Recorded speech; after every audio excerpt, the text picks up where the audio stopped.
Hey everyone, today we're going to break down a really simple but super powerful trading strategy. And the best part? It only uses a couple of key indicators. So if you're looking to clean up those noisy charts and find a clearer path, you're in the right place. So, let me just ask you this. What if I told you that you could spot potential trading signals using just two little lines on your chart? Seriously, that's it? Well, that's exactly what we're going to build out right now. All right, let's dive in. The whole foundation of this thing, the entire engine, really just comes down to two indicators. And trust me, they're about as straightforward as it gets.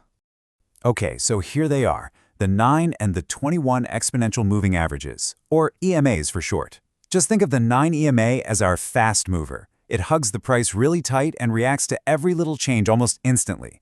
The 21 EMA, on the other hand, is our slow mover. It gives us a smoother, more stable look at the recent trend. And the real magic? Well, that happens when these two lines start to interact. And that brings us to the absolute heart of the strategy, the crossover. This is the big event, the specific signal we're scanning the charts for, the thing that tells us, hey, pay attention, something might be about to happen. And it's honestly this simple. We're looking for two things. A bullish signal, that's a potential buy, happens when that fast 9 EMA punches above the slower 21 EMA. And on the flip side, a bearish signal, a potential sell, is when that fast 9 EMA dives below the slow 21. That's the signal, plain and simple. But here's the million-dollar question, right? You see that crossover happening in real time, your finger is on the trigger. Do you jump in? Well, not so fast. A signal is just a nudge. Discipline and a solid set of rules, well, that's what separates real strategy from just pure guesswork. So how do we level up from just a signal to an actual tradable strategy? We need rules. These are the non-negotiables, the things you do every single time to confirm the signal, and just as importantly, to manage your risk from the very beginning. Here they are, to three big ones. Rule number 1, always wait for the candle to close after the crossover happens. This is your confirmation. It helps keep you from getting faked out by a price move that doesn't stick. Rule number 2, if you're going long, you immediately set your stop loss just below the most recent little price dip, what we call the swing low. And rule 3, for shorts, you do the opposite. Your stop loss goes right above the recent price peak, or the swing high. This is huge, because it means you know exactly what your risk is before you're even in the trade. Okay, we've got our signal and we've got our rules. That's a solid foundation. But what if we could add one more layer to help stack the odds in our favor? We can, by using one more indicator as a really powerful pro filter. And that filter is all about this one line, the 200 EMA. I'm not kidding, adding this single line to your chart can totally change how you see those crossover signals.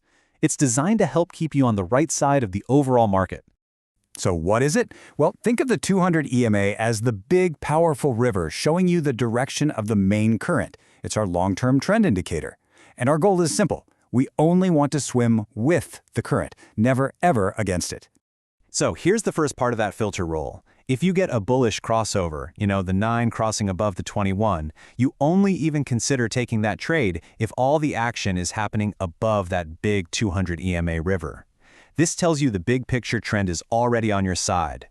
And you guessed it, here's the other side of that coin. If you see a bearish crossover, you only take that short trade if the price is already trading below the 200 EMA. This simple filter helps make sure you're trading in harmony with that larger downtrend. Using this one rule, man, it can be a real game changer. Okay, but let's be real. No strategy is a silver bullet, and it is absolutely critical to know when this one is most likely to break down. There is one specific type of market that can be a total minefield for this setup. I'm going to say this again, because if you only remember one thing, make it this. Sideways markets will absolutely chew this strategy up and spit it out. It is built for markets that are trending and only trending markets.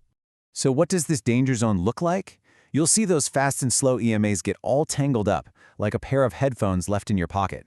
They'll just weave back and forth over each other, with no real direction.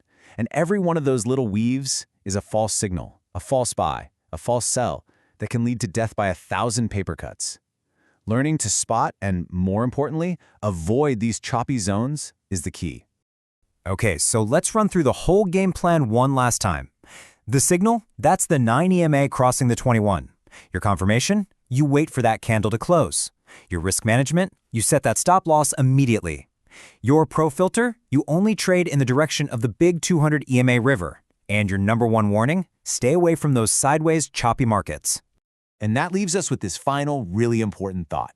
A strategy is just a tool, and any tool is only as good as the person who's using it. Knowing these rules is one thing, but developing the skill to know when your market is trending beautifully versus when it's just chopping around going nowhere, well, that is what makes all the difference in the world.